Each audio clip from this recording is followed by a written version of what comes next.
मेरा यह मानना है कि अगर शांति और सौहार्द का मार्ग प्रशस्त करना है तो सनातन धर्म की ही शरण में सबको आना पड़ेगा। सनातन धर्म ही उनके लोक मंगल का, लोक कल्याण का मार्ग प्रशस्त कर सकता है। सनातन धर्म ही सबकी सुरक्षा, सबके कल्याण का मार्ग भी प्रशस्त करेगा। दुनिया का सबसे प्राचीनतम ज्ञान की धरोहर कहीं पे सुरक्षित है तो संस्कृत में सुरक्षित है। और ये केवल विज्ञान की नहीं, यह दिव्य ज्ञान की भाषा है। दिव्य ज्ञान के लिए दिव्य चक्षु भी चाहिए। इसमें भौतिक चक्षु कम, इसमें आध्यात्मिक दृष्टि भी चाहिए, आध्यात्मिक भाव भी चाहिए। उस भाव में जो भी गोता लगाएगा वह संस्कृत के प्रति आग्रही बनेगा और वह लोक कल्याण का माध्यम बनेगा, विश्व कल्याण का माध्यम भी बनेगा। और वेद और व्याकरण के लिए इन बच्चों को तैयार करके आगे बढ़ाना, जीवन पथ पर अग्रसर करके समाज निर्माण के इकाई को मजबूती प्रदान करना, एक और संस्कृत के माध्यम से, और दूसरी तरफ बालिकाओं को स्वावलंबन के पथ पर अग्रसर करने का प्रयास है।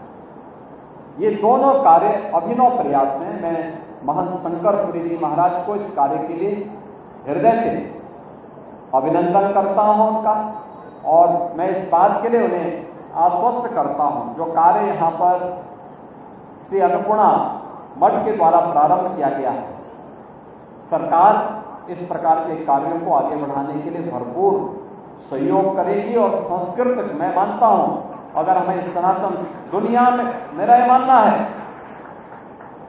कि अगर शांति और सौहार्द का मार्ग प्रशस्त करना है तो सनातन धर्म की ही शरण में सबको आना पड़ेगा।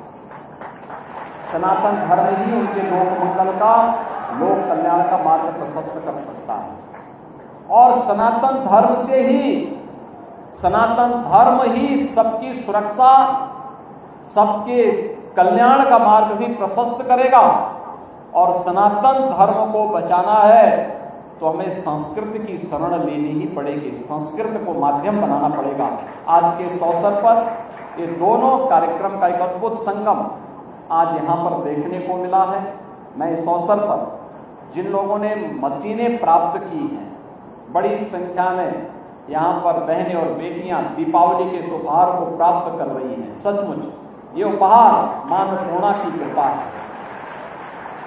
महंत शंकरपुरी जी महाराज के हाथों से आज आपको ये उपहार प्राप्त हो रहा है। जिन छात्रों को यहाँ पे लैपटॉप प्राप्त हो रहा है वे जाने उसके बारे में। आज कंप्यूटर आपकी सुविधा का माध्यम बनेगा, लेकिन उसमें भटकाव भी है। हमें सकारात्मक रूप से उस ज्ञान को प्राप्त करने की दिशा में आगे बढ़ना चाहिए जो आपके जीवन को उज्जवल बनाने में योगदान दे सके। और हम उस दिशा में आगे बढ़ेंगे तो आगे कल्याण ही कल्याण का मार्ग प्रशस्त होना है।